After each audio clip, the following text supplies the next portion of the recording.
29 maja rok 2023. Na stronie FOMA Bohemia otrzymujemy komunikat, w którym informują nas o tym, że wypuścili całkowicie nowy film. FOMA Orto 400. W świecie analogowym oczywiście zawrzało z radości, co zazwyczaj ma miejsce przy wskrzeszaniu bądź reinkarnowaniu lub też wypuszczaniu właśnie nowego materiału. Jaka jest FOMA Orto 400? Sprawdźmy to.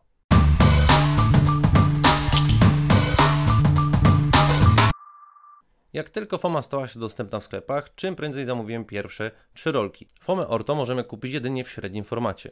Niezwłocznie przystąpiłem do testów i wykonałem pierwsze 3 rolki, świecąc cały film nominalnie. Trzecią rolkę naświetliłem równocześnie z FOMA 400, aby Wam pokazać różnicę między filmem ortochromatycznym a panchromatycznym tego samego producenta. O tym, jakich czasów użyłem do wywoływania danych filmów oraz jakiego wywoływacza, opowiem pod koniec filmu. Film otrzymujemy w plastikowym pudełeczku, który chociażby potem możemy wykorzystać do przechowywania już naświetlonych rolek. Ówcześnie przed naświetleniem filmów zapoznałem się z ulotką dołączoną od producenta, z której m.in. wynika, że jest to ortochromatyczny film, czyli w dużym uproszczeniu jego emulsja nie jest zbytnio uczulona na widmo światła czerwonego, więc nie próbujcie z nim używać filtra czerwonego. Z drugiej strony w ramach ciekawostki taki film możemy wywoływać inspekcyjnie przy stłumionym świetle czerwonym powyżej 585 nanometrów. Oczywiście zachowując spory dystans od źródła światła. Producent ogólnie określa go jako dobry film negatywowy z małym ziarnem i wysoką gęstością cząsteczek srebra. Nominalna czułość jest określona na 400, ale możemy go prześwietlić o 1,5 EV, czyli świecić na ASA 160, jak i nie doświetlić o 2 EV, czyli aż do ASA 1600. I tak też poczyniłem. Wykonałem rolki na nominalne wartości, prześwietliłem i nie doświetliłem, odpowiednio potem wydłużając lub skracając czas wywoływania. Podwyższona czułość na widmo światła zielonego może zachęcić do wykorzystywania go w fotografii krajobrazowej, co widać po wykresie. Widoczny efekt halo i znacznie jaśniejsze odcienie zieleni powodują, że krajobrazy bez widocznego nieba wyglądają jak fotografia w podczerwieni.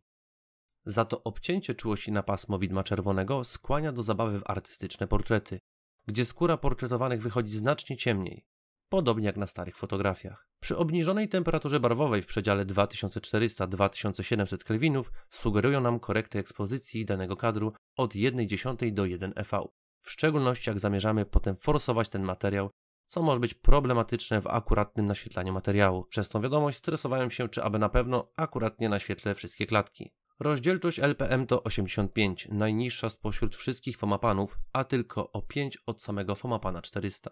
Z ulotki warto jeszcze przytoczyć informacje na temat tego, ile musimy odczekać od wyciągnięcia filmu z lodówki. Relatywnie od 2 do 6 godzin, aby nie było niespodzianek. Pozostałe informacje jak na przykład przechowywanie czy wywoływanie, tak samo jak w przypadku innych filmów tego producenta. Postanowiłem, że jedną z rolek wykonam jednocześnie razem z FOMA 400. Dlaczego? FOMA 400 ma bardzo podwyższoną czułość w zakresie widma światła czerwonego, w przeciwieństwie do FOMA Orto. Dzięki temu możecie dostrzec naocznie różnicę, jak oba filmy różnie rejestrują światło widzialne.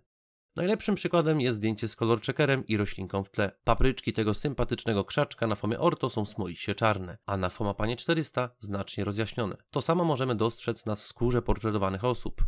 Jeżeli ich skóra była nieco ciemniejsza bądź bardziej czerwona, zostało to zarejestrowane w widoczny sposób. Tworzenie tego typu materiałów jest bardzo czasochłonne, więc jeżeli doceniasz moją pracę, możesz mi podziękować w postaci wirtualnej kawy, bądź zacząć wspierać mój kanał. A jeżeli jest to dla Ciebie nieosiągalne, możesz zostawić chociażby komentarz, łapkę w górę, czy też subskrypcję. Ciebie to nic nie kosztuje, a mnie cieszy. Dziękuję. Rzućmy okiem, jak wyglądają negatywy na podświetlarce. Oba negatywy wywołałem w tym samym koreksie. Widać na pierwszy rzut oka, że Pan 400 jest cienki w stosunku do Orto 400. Oprócz portretów mamy tutaj kilka przykładów autorstwa Piotra. Jak kreatywnie można wykorzystać tą emulsję do fotografii krajobrazu. Nie znając materiału, domniemałbym, że te kadry zostały wykonane na filmie do fotografii w podczerwieni, o czym już wcześniej wspomniałem. Zwróćcie również na te odblaski, które powstają ze względu na brak warstwy antyhalacyjnej. Jak się ten film zachowuje przy sztucznym świetle ciągłym, świeconym na ASA 160? Wykonałem jedną rolkę filmu, prześwietlając go o 1,5 EV i odpowiednio skracając czas wywoływania. Wydaje mi się, że jest lekko niedowołany lub niedoświetlony. Portrety wykonałem przy wykorzystaniu światła LEDowego o temperaturze 5500 kelwinów. W powiększeniu 100% zauważalne jest znacznie mniejsze ziarno niż w przypadku naświetlania nominalnie. Niestety nie udało się rolce załapać na testy w plenerze, tak jak uprzednio planowałem. Jak się zachowa, gdy pchniemy go od wiedziałki? Portrety wykonałem w świetle zastanym, w zimowy pochmurny dzień. Ziarno na skanach jest prawie niezauważalne, a dla mnie absolutnie akceptowalne. Zdecydowanie brak światła słonecznego nie służy temu materiałowi. Dobrą wiadomością jest to, że spokojnie możemy go świecić od 160 do 1600. Bez żadnych niespodzianek. Moim zdaniem ten film bez problemu znajdzie sobie szerokie grono odbiorców. Do czego się nada najlepiej? Wydaje mi się, że to, co napisał producent, jest jak najbardziej trafne. Kreatywna fotografia krajobrazowa i portretowa. Czy będę go używał w przyszłości? Myślę, że jak najbardziej, ale oczywiście w specyficznych przypadkach. Zachęcam Cię do zapoznania się z moimi innymi materiałami na temat filmu Fomapan.